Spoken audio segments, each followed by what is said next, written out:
Magandang gabi po, samantalang naglabas na ng anunsyo ang pamunuan ng Channel 12 ukol sa pagbubukas ng network simula April 14. Sa katunayan, wala pang naglabas ang statement ng dating MSTN. Makakapanayam po natin si Creeper. Creeper, anong latest dyan?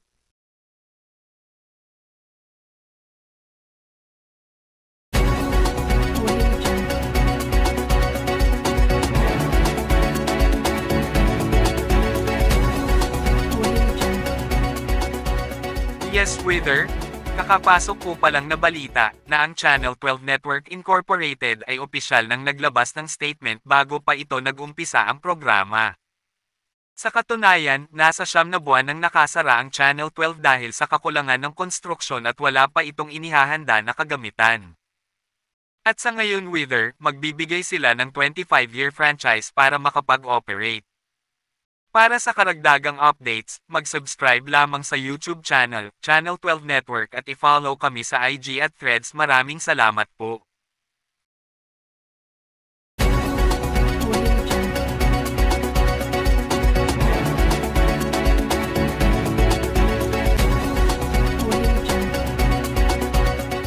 Creeper, parang may nakita ako sa screen, na kailan ba ibubuksan ang 60 regional stations, at 2 radio stations sa Mega Manila.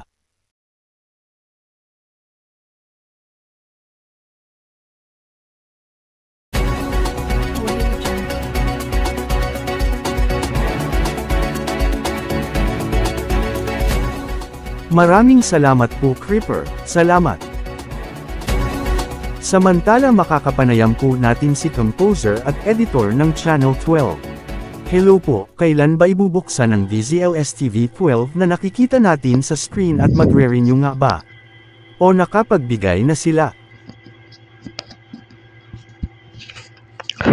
Well, at kaninang alas 7 ng umaga, naglabas po ng statement ang Channel 12 Network ukol sa pagbubukas ng DZLS TV 12. So nakalagay dito sa picture ang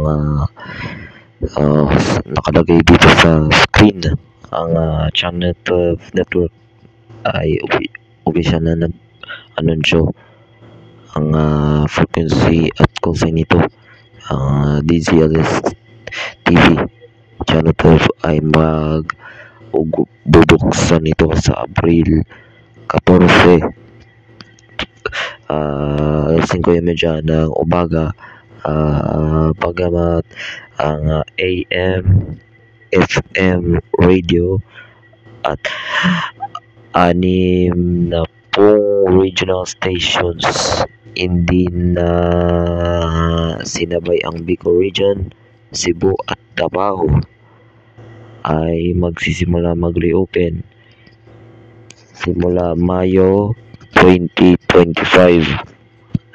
Whether no.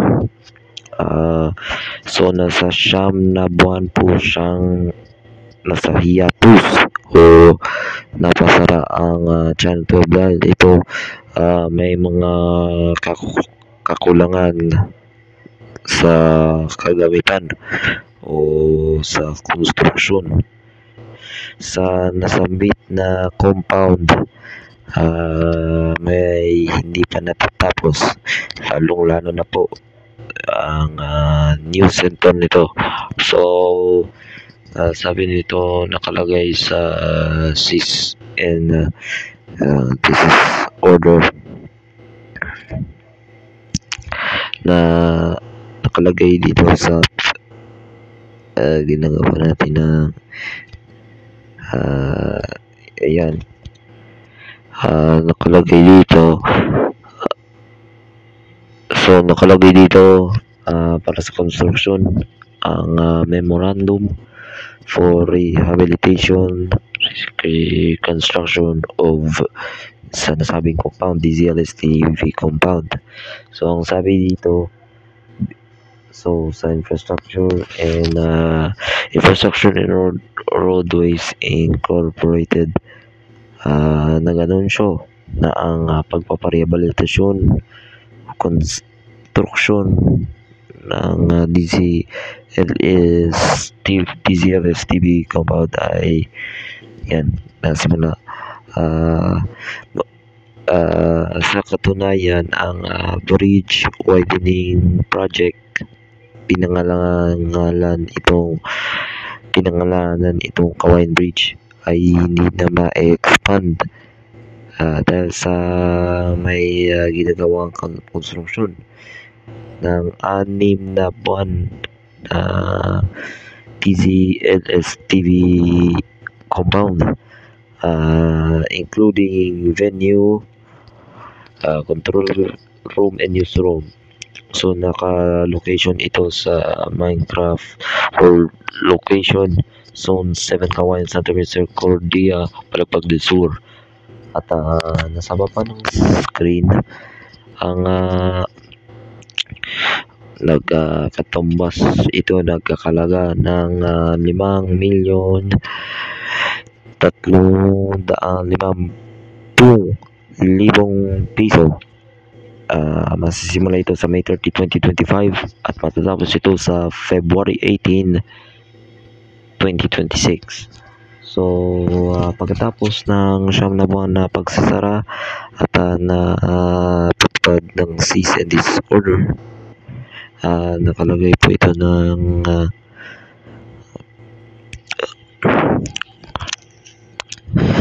previous cancellation ng cease and desist order kontra sa Minecraft Channel 12 at pagpapalift ng o pagbigyan ng 4 na taon na prangkisa at provisional authority mula sa 3 channels, 2 radio stations at 6 na pong regional stations sa buong bansa at maging sa Kamaynilaan.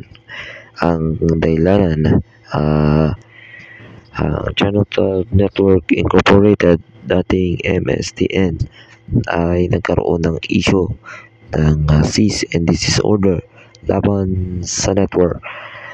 Bagamat ang mga operasyon ng Minecraft Broadcasting Network ay permanenteng isasara simula sa cable and satellite providers, temporarong isasara hanggang October 27, 2024.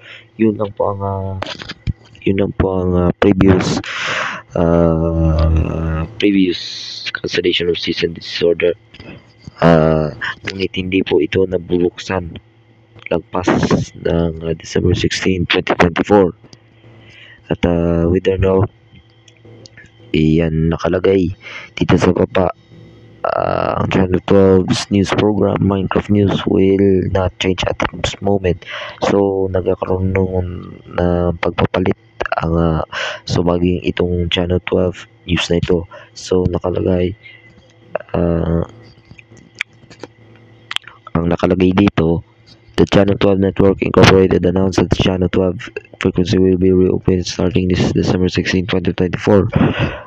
Bakit ito hindi pa rin ito nabubuksan? Kasi hindi kami nakapag-operate dahil madami kaming ginagawa ang nasambit na kumpanya. Sa katunayan, medyo may kaguluhan ang nasambit na network dahil sa mga daming ginagawa. So sa previous ito dahil sa basta whether na alam mo kung bakit pag reopen ng Channel 12, kasi so pagkatapos pagtatapos ng school year 24-25 at makapag-welo na agad. So kasi yun ang so may mga editing materials na dapat magagamit. at dapat sana mapaayos na po ito sa ngayon po. At alam ko nasa siyam na buwan ng Impasara ang Channel 12. Sana po mas pinalakas po ito at mapaglabanan ang may papakaw para mas so Channel 10 previews noong July 17, 2024 at itong Channel 10 ay sinara at pinalitan nito ng bagong frequency, Channel 12, dahil ang FBS Network ang nagmamay-ari ng Channel 10 sa pamumuno ni Gabriel Ansalo. So nakapost po ito sa Facebook ang nasambit na insidente.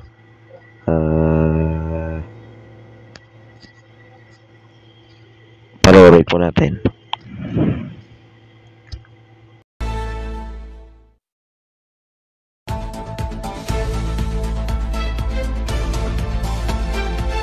Good morning, this is a special broadcast for you. The Minecraft DZLSD TV is moving now on Channel 12 due to affiliated with Channel 10. Channel 10 will be go off air sometimes. The DWHS TV Channel 30 moved to Channel 40, but the HTV Channel 8 will no affiliated channels available. So sadly something to Minecraft news was so crying in this time, so sadly to promise with it for Minecraft. The Channel 10 is temporarily signing off now. The Channel 10 is now signing off. Thank you for watching Channel 10 and to say goodbye. Thank you for the Channel 10 for the over wishes with you. Goodbye to Channel 10 and welcome to Channel 12. Rescan your digital TV box before moving Channel 12. This is Channel 10, now signing off. For this website at www.minecraftnews.com and minecraft.ph for more information. And that's the headlines for our website in the screen. Goodbye to Channel 10 and move to Channel 12.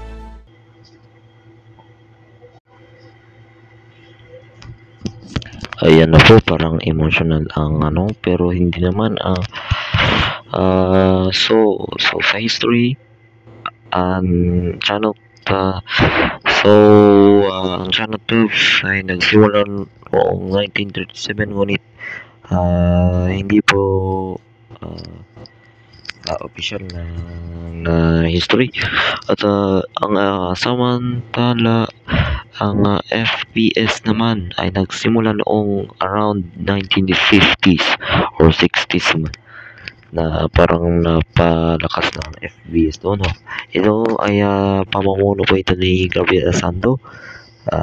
Once again, yun daw po ang previous uploads ko noong 2022 to 2024. At we don't know, sana ang Channel 12 na palakasin na. Sana mabubuksan ito sa ngayon.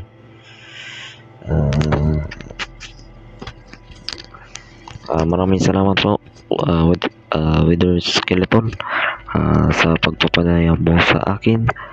At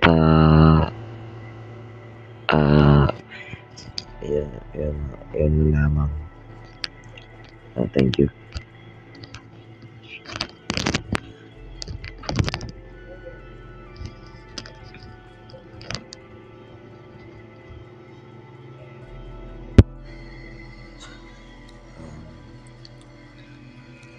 This is okay.